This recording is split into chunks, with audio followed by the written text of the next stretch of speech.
Assalamualaikum warahmatullahi wabarakatuh. Honorable Mr. Tito and my dear friend. In this video, my friend and I will want to presentation about material in meeting 8 about problems with nouns and verbs. Before I start, let me introduce myself. My name is Pramesti Ayuladari. In this material, we learn about problems with nouns. In problem with nouns, there are some points. The first point is using singular and plural nouns correctly. In English, when we name things, animals, persons, or plants with more than one in number, we need to put s in the end of the word.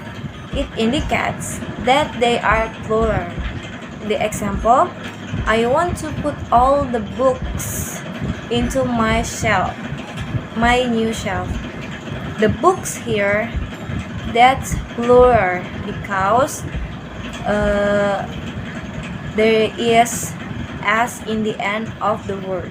And I bought a book in the bookstore.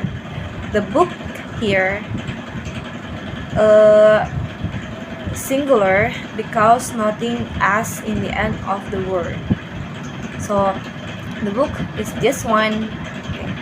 And many example, okay, like flower is singular and flowers is plural. The flowers is more than one, flowers is more than one, can two or three. Zebra is singular and plural zebras. Table is singular and plural is tables. Okay. And modifiers to show singular and plural nouns. In addition to understanding this and with as concept, it is important to also know that there are some expressions to modify singularity or plurality of noun. Take a look at the following table. Singular modifier and plural modifier. Singular a, plural two. Singular each, plural both. Singular every, plural many. Singular one, plural several. Singular single, and plural various. Number 2, distinguishing countable and uncountable noun. Countable noun refers to nouns that we can count. It might be in quantities like 300, even 1,000. The examples are book, computer, table, and the others, as you can count how many books or computers or tables you have. Like countable noun, that's something you can count with a number, like one book, two books, three books, 5 books, or 100 books. That's a countable noun.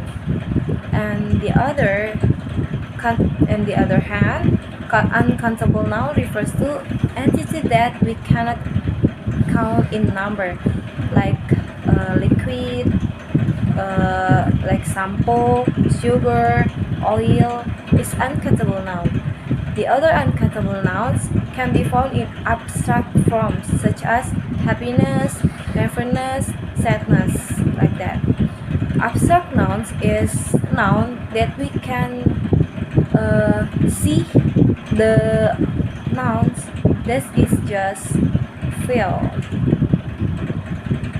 Again, just like modifiers to distinguish singular and plural nouns, we can also recognize countable and uncountable nouns by their modifiers. Like in here, modifiers for countable and uncountable nouns. Countable, number. Uncountable noun, amount. Countable, many. Uncountable noun, much. Countable, fewer. Uncountable, less. Countable, few. Uncountable, little. That's a modifiers for countable and uncountable noun. So the conclusion, if you want to countable is something that you can count, but uncountable noun, the noun that you can count them. And next, my friends will explain to you. Hello, I'm Octavia Bingasitria Saridamanik. I'm gonna explain about point C and D. C. Identifying singular and plural noun in irregular forms. We learned that plural nouns are indicated by the letter S in the end of the word. However, it does not work to all nouns. There are many plural that do not end with S, like goose, woman, man, fish, children, and a lot of them. I'm gonna give you an example from irregular plural of nouns.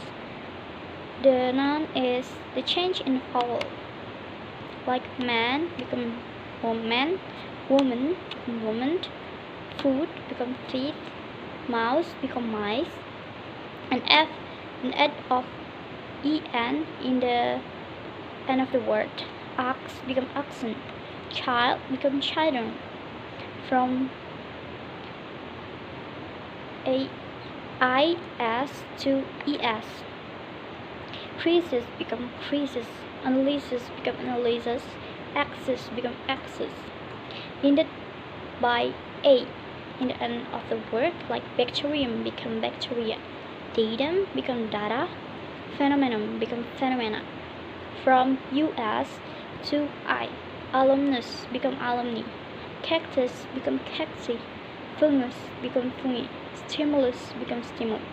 And there's a word that no different from singular, like fish, deer, sheep, salmon, and a lot of them.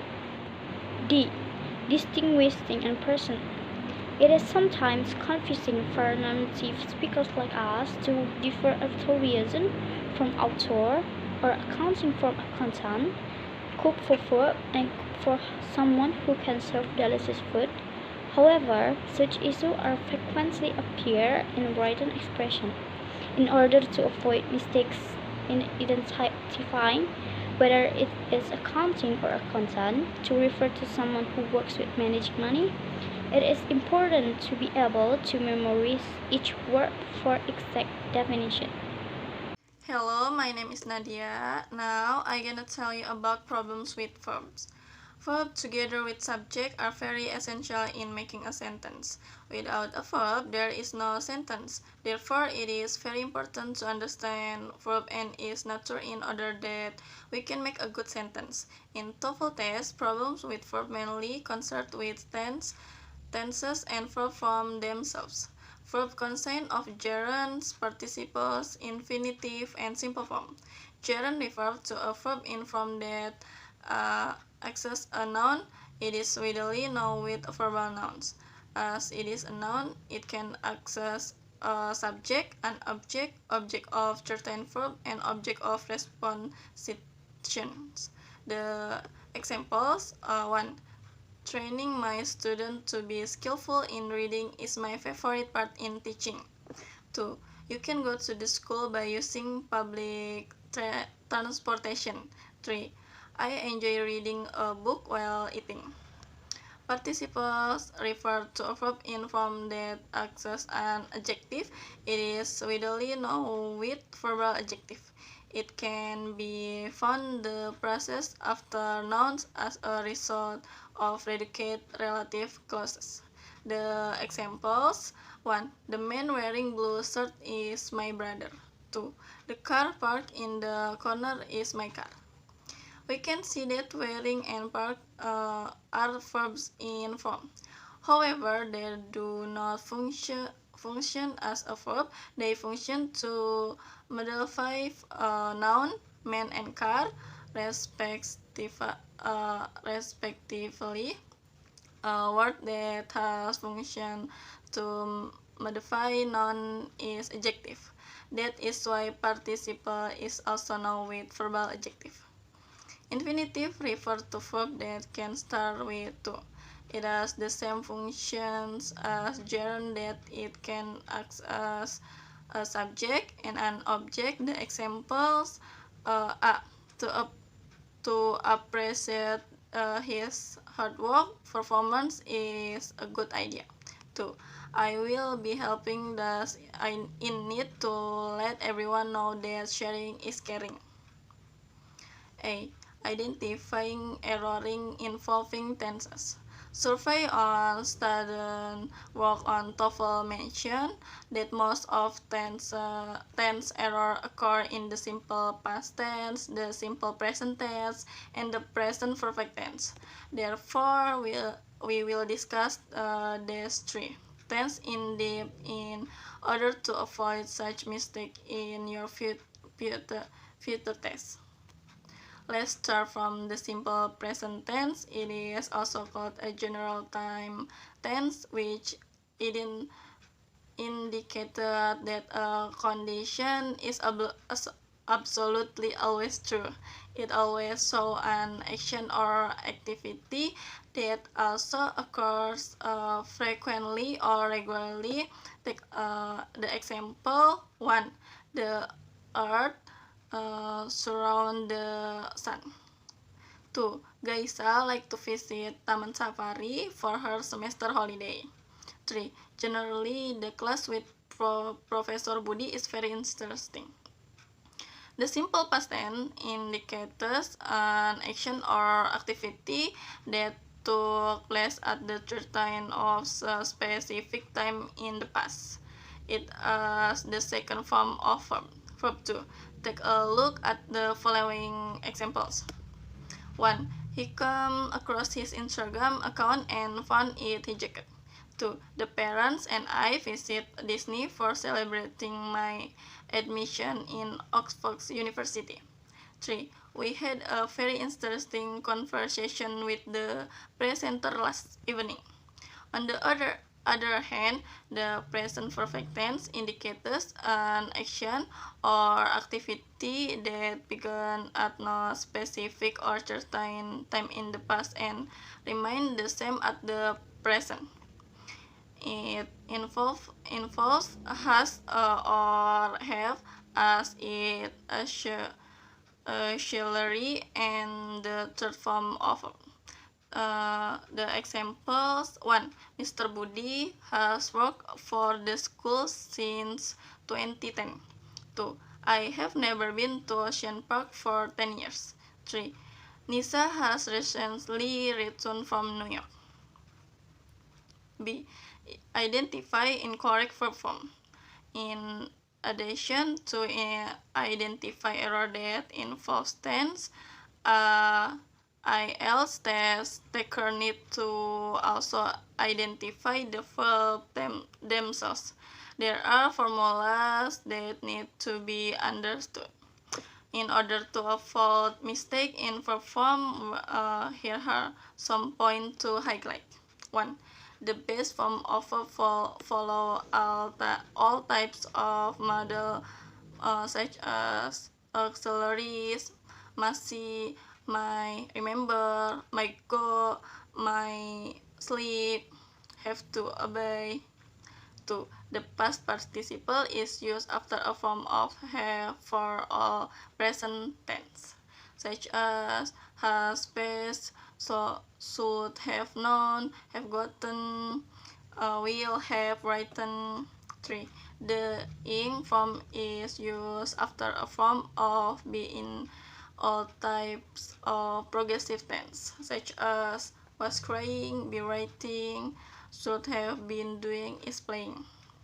4. The past participle is used after a form of be in all passive tense, such as is meet, been sold, done, were taught, is being sung, will have been know.